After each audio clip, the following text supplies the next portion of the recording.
لیکن صدر ٹرمپ کے آنے سے یہ لگتا ہے کہ وہ ایک نئی فکر اور نئی سوچ اور ایک نئی پالیسی انٹروڈیوس کرا رہے ہیں، جس میں ہو سکتا ہے یورپ کے کئی لوگ بھی شامل ہو جائیں، کیونکہ وہ نہیں چاہتے کہ یہ جنگ جاری رہے. اس جنگ کا اثر نفسیاتی بھی ہے لیکن سب سے زیادہ اکنامک ہے، کیونکہ جو گیس سپلائیز ہیں یا جو گرین کی سپلائی ہے یا اس کے علاوہ اور جو انرجی کی ریسورسز ہیں وہ سارے افیکٹ ہو رہے ہیں، اور اس سے عام یورپین کو زیادہ جو بلز میں پے کرنا پڑ رہا ہے. تو میرے خیال میں یورپ کے لوگ بھی چاہتے ہیں کہ اس مسئلے کا کچھ حل ہو. اگر آپ یہ سٹوری فالو کر رہے ہیں تو پچھلے کچھ دنوں میں صدر ٹرمپ کے یوکرین اور یوکرین کے صدر زیلنسکی کے بارے میں کئی بیانات آپ کی نظر سے گزرے ہوں گے.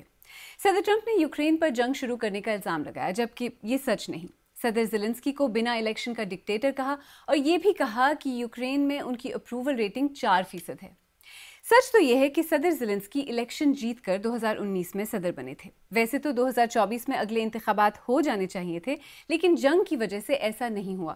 اور جہاں تک صدر زیلنسکی کی اپروول ریٹنگ کا سوال ہے تو وہ اب بھی معتبر ذرائع کے مطابق 57% ہے. انفیکٹ کچھ ہی دن پہلے یوکرین کی پارلیمنٹ نے ایک یونانیمس ووٹ کے ذریعے صدر زیلنسکی کی حمایت کا مظاہرہ کیا. صدر ٹرمپ کی باتوں میں بھلے ہی سچائی نہ ہو، لیکن ان سے ان کی پالیسی اور اس معاملے پر ان کے خیالات ضرور واضح ہو جاتے ہیں. وہ کئی دفعہ کہہ چکے ہیں کہ وہ یورپ کی جنگوں میں امریکہ کی انوالومنٹ، اسے ہونے والا مالی نقصان ختم کرنا چاہتے ہیں، اور یوکرین میں جاری جنگ میں نقصانات کی فہرست بہت لمبی ہے. 3 سال میں سینکڑوں ارب ڈالر جنگ کی بھینٹ چڑھ چکے ہیں. ویسے ٹرمپ کی یوکرین کی معدنیات پر بھی نظر ہے، اور وہ برملا کہہ چکے ہیں کہ وہ جلد ہی یوکرین کے ساتھ معدنیات سے متعلق معاہدے کرنے والے ہیں، شاید اسی ہفتے. اب ذرا روس یوکرین کی جنگ اور اس سے ہونے والے نقصان پر ایک نظر ڈالتے ہیں. بی بی سی کے انالیسس کے مطابق پچھلے 3 سال میں اس جنگ میں 95,000 سے زیادہ روسی فوجی ہلاک ہو چکے ہیں. یوکرین کی طرف سے ہلاکتوں کی تعداد 70,000 سے زیادہ ہے، اور وہاں 20 لاکھ گھر تباہ ہو چکے ہیں. پچھلے 3 سال میں تقریباً 70 لاکھ لوگ یوکرین سے نقل مکانی پر مجبور ہوئے ہیں. ان میں سے زیادہ تر بھاگ کر ہمسایہ ممالک پولینڈ، ہنگری، مولڈووا اور دیگر یورپی ممالک گئے ہیں. یوکرین سے جان بچا کر بھاگنے پر مجبور افراد میں 90% خواتین اور بچے ہیں، اور اندازوں کے مطابق 2025 میں لگ بھگ 13 ملین افراد کو امداد کی ضرورت ہوگی. اور جہاں اب تک ایسا لگ رہا تھا کہ ان نقصانات کو اٹھانے اور یوکرین کی حمایت کرنے میں یورپ اور امریکہ ساتھ ساتھ ہیں، وہیں اب صدر ٹرمپ کے بیانات اور روس کے ساتھ بظاہر تعاون اور ڈیل کی کوششوں کے بعد ایسا لگتا ہے کہ یورپ اور امریکہ ساتھ نہیں بلکہ ایک دوسرے کے سامنے کھڑے ہیں. امریکہ کے بدلتے ہوئے موقف کے پیش نظر برطانیہ کے وزیر اعظم کیئر سٹارمر نے صدر زیلنسکی سے بات کرتے ہوئے یوکرین کے لیے برطانیہ کے آئرن کلیڈ سپورٹ پر زور دیا. برطانیہ یہ بھی کہہ چکا ہے کہ جنگ کو ختم کرنے کے بارے میں کسی بھی بات چیت میں یوکرین کا شامل ہونا ضروری ہے. Ukraine must be at the table at negotiations. There can be no negotiations about Ukraine without Ukraine. This is about the sovereignty of Ukraine and their ability to decide for themselves the future of their country. So they must be at the table. France کے صدر Macron نے کہا ہے کہ Ukraine اور روس کے درمیان جنگ بندی کچھ ہفتوں میں ہو جانا ممکن ہے. انہوں نے کہا کہ کوئی بھی امن معاہدہ ایسا نہیں ہونا چاہیے کہ جس میں یوکرین کو سرنڈر کیا جائے، اور معاہدے میں یوکرین کے لیے سیکیورٹی گارنٹیز ہونی چاہیے. جرمنی کے نئے چانسلر فریڈرک میرز نے کہا ہے کہ ان کا مقصد یورپ کو فوری طور پر مضبوط بنانا ہے تاکہ وہ امریکہ سے صحیح معنوں میں آزادی حاصل کر سکیں. انہوں نے یوکرین کے لیے جرمن حمایت کو جاری رکھنے کی بات بھی کی ہے. اس میں کوئی شک نہیں کہ یوکرین اور روس کی جنگ دوسری جنگ عظیم کے بعد یورپ کی سب سے بڑی مسلح جنگ ہے. ماہرین کہتے ہیں کہ روس کے ایکسپینشنزم سے یورپ کو خطرہ ہے، اور یہ کرائمیا کی اینیکسیشن کے بعد کافی واضح ہو گیا تھا. امریکہ کے ایک دم پیچھے ہٹنے سے اس ضمن میں یورپ کی مشکلات میں کتنا اضافہ ہو سکتا ہے، اور کیا یورپ یہ برداشت کر لے گا؟ میرے خیال میں یورپ میں ایک تو یہ ہے کہ نیٹو پہ کافی ڈیپینڈنس رہی ہے 1949 سے، اور وہ جو ڈیپینڈنس کا ایک سنڈرم ہے اس کو ختم ہوتے ہوتے ٹائم لگے گا.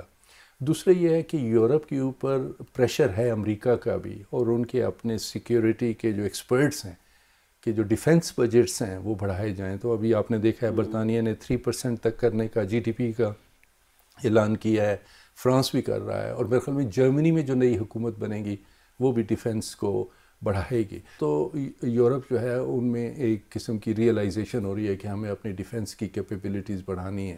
لیکن ابھی تک یورپ کی جو ڈپینڈنس ہے وہ امریکہ پہ ہے, اور میرے خیال میں یورپ کے جو لیڈرز ہیں جو واشنگٹن وزٹ کر رہے ہیں وہ بھی اس قسم کی گارنٹی چاہتے ہیں کہ صلح ہو پیوٹن کے ساتھ, لیکن ساتھ یورپ کے لیے لانگ ٹرم میں کوئی سیکیورٹی امبریلا ہونا چاہیے. لیکن جس طرح سے صدر ٹرمپ نے ایک دم سے اپنا موقف بدل دیا ہے, کیا آپ کو لگتا ہے فیوچر میں یورپ امریکہ پر اس طرح سے انحصار کر سکتا ہے جس طرح وہ اب تک کرتا رہا ہے اپنی سیکیورٹی کو انشور کرنے کے لیے؟ یورپ اور امریکہ کے, خاص طور پہ ویسٹرن یورپ اور امریکہ کے ملٹیپل ریلیشن شپ ہے, صرف سیکیورٹی ریلیشن شپ نہیں ہے. سیکیورٹی ریلیشن شپ بہت اہم ہے مختلف لیولز پہ, لیکن جو اکنامک ریلیشن شپ ہیں, جو ٹریڈ ریلیشن شپ ہیں, جو کلچرل میوچولیٹیز ہیں, جو ایکیڈیمک میوچولیٹیز ہیں, جو سائنٹیفک نالج کا ایکسچینج ہے, جو ٹریول ہے دونوں بحرۂ اوقیانوس کے دونوں طرف, میرے خیال میں یہ بڑے سٹرونگ چینلز ہیں, اور کبھی یہ امریکہ کو اور یورپ کی یہ جو آپس میں بائیلیٹرلزم ہے اس کو کمزور نہیں ہونے دیں گے. یورپ کے سامنے اس وقت دو بڑے مسئلے ہیں, ایک فوری اور ایک ذرا لانگ ٹرم. فوری طور پر یوکرین کی جنگ, امریکہ کی طرف سے آنے والی امداد اور امریکی انوالومنٹ کے بغیر یورپ کے اوپر اس کا ملٹری اور فائنینشیل اثر ظاہر ہے بڑھ جائے گا. دوسری طرف لانگر ٹرم میں سوچیں تو یورپ کی ملٹری سیکیورٹی بھی ایک ایشو ہے جس میں اب تک نیٹو کے ذریعے امریکہ کا بڑا ہاتھ رہا ہے. امریکہ کے بغیر نیٹو رہتا بھی ہے یا نہیں, اور اگر نیٹو میں امریکی انوالومنٹ ختم یا کم ہو جائے تو اس کا مطلب کیا ہوگا؟ کیا یورپی ممالک امریکہ کے بغیر نیٹو کو افورڈ کر سکیں گے؟ ویسے تو ٹرمپ انتظامیہ کہتی ہے کہ وہ نیٹو سے انخلا نہیں کر رہی اور یورپ کے ساتھ دفاعی شراکت داری کے لیے پرعزم ہے, لیکن اس کے ساتھ ساتھ امریکہ نے یورپ کو خبردار بھی کیا ہے کہ وہ اب غیر متوازن تعلقات کو برداشت نہیں کرے گا. ٹرمپ پہلے بھی یورپی اتحادیوں سے کہتے رہے ہیں کہ وہ اپنے مالی تعاون میں خاطر خواہ اضافہ کریں. پچھلے سال تو انہوں نے کھلے عام صدر پیوٹن کو ان نیٹو ریاستوں پر حملہ کرنے کی ترغیب دی جو اپنے بل ادا کرنے میں ناکام رہی ہیں. یوکرین پر روسی حملے سے پہلے کی جانے والی ایک تحقیق کے مطابق امریکہ کی غیر موجودگی میں یورپ کو 100 سے 300 بلین ایکسٹرا ڈالرز کی ضرورت ہوگی. لیکن کیا یورپ کے پاس ایسا کرنے کی صلاحیت ہے بھی؟ صلاحیت تو ہے, کیونکہ انسٹیٹیوشنز جو ہے نا, سائنٹیفک انسٹیٹیوشن, اکنامک انسٹیٹیوشن اور فائنینشیل انسٹیٹیوشن, وہ یورپ میں اسٹرانگ ہے. یورپ کے لیے خطرہ صرف روس سے نہیں ہے, یورپ کو جو اکنامک چیلنج ہے وہ چائنا سے ہے. تو یورپ کے جو چیلنجز ہیں وہ دو ہیں, ایک چائنا اور ایک رشیا. رشیا جو ہے وہ سیکیورٹی چیلنج ہے اور چائنا جو ہے وہ اکنامک چیلنج ہے. تو اس لیے یورپ تو چاہے گا کہ امریکہ اس ملٹی لیٹرل کوalition میں ان کے ساتھ شامل رہے. پروگرام کے آغاز میں ہم نے سوال پوچھا تھا کہ امریکہ اور یورپ کے درمیان بدلتے تعلقات اور الائنسز کا یوکرین کی جنگ یورپ اور امریکہ پر کیا اثر پڑ سکتا ہے. دیکھیں, اگر دیکھا جائے تو صدر ٹرمپ وہی کر رہے ہیں جو انہوں نے اپنی الیکشن کیمپین میں کہا تھا. امریکہ کو دوسروں کی جنگوں سے نکال رہے ہیں اور جنگ کی جگہ ڈیلز کی بات کر رہے ہیں, ان کی امریکہ فرسٹ پالیسی. اب اس سب کا انجام کیا ہوگا اور یورپ کے پاس کیا چوائسز ہیں؟ پچھلے 10-15 سال سے روس نے اتنی لڑائیاں لڑی ہیں, تو اس کی جو ہیومن لاسز ہیں اور اکنامک لاسز ہیں, اور پھر اس پہ آپ نے دیکھا ہے سینکشنز لگی ہوئی ہیں, تو اس سے میرے خیال میں روس کی وہ پوزیشن نہیں ہے کہ وہ پورے مغربی یورپ کے ساتھ ایک لمبی جنگ جو ہے اس کو چھیڑ سکے. روس ان کے لیے ٹینشن پیدا کر رہا ہے اور کرے گا اگر کوئی مسئلہ حل نہیں ہوتا. یہ سائیکلوجیکل وارفیئر جاری رہے گا جو ایک قسم کی کولڈ وار ہے. یہ ایک کولڈ وار 3 ہے جس سے ہم گزر رہے ہیں. یورپ کے لیے یہ ایک مشکل اور فیصلہ کن وقت ہے, کیونکہ اب بات صرف یوکرین کی خود مختاری کی نہیں بلکہ یہ یورپ کے مستقبل کا فیصلہ بھی ہے. اور فی الحال تو ایسا لگتا ہے کہ یورپ کو اپنی دفاعی صلاحیتوں کو مضبوط کرنے کی اشد ضرورت ہے, اور شاید برطانیہ کی طرف سے اپنے دفاعی بجٹ کو بڑھانے کا اعلان اسی کی ایک کڑی ہے. نیٹو اتحاد کا آرٹیکل 5 کہتا ہے کہ اگر کسی نیٹو اتحادی پر حملہ ہو تو نیٹو ممبر اس کے دفاع کے لیے آئیں گے. امریکہ کے پاس اس اتحاد میں ہمیشہ مرکزی طاقت رہی ہے. اب جب جرمنی جیسے نیٹو ممبرز امریکہ سے آزادی کی بات کر رہے ہیں تو نیٹو اور یورپ دونوں کا مستقبل جڑا ہوا نظر آتا ہے. اور جہاں تک یوکرین کی بات ہے تو فی الحال تو ایسا ہی لگتا ہے کہ امریکہ اور روس کے درمیان امن معاہدہ آج نہیں تو کل طے پا جائے گا. یورپی ممالک اور خود یوکرین بھی جنگ بندی چاہتا ہے, لیکن اس پیس ڈیل کی ٹرمز کیا ہوں گی؟ روس کی خواہشات, امریکہ کے مفادات, یورپ کی پریشانی اور یوکرین کے لیے سیکیورٹی گارنٹیز, کیا یہ تمام باکسز ٹک کر پائے گی؟ یہ ابھی واضح نہیں. جو بات واضح ہے وہ یہ ہے کہ آپ کسی بھی اینگل سے دیکھیں، یورپ اور امریکہ کے تعلقات فی الحال پہلے جیسے نظر نہیں آتے۔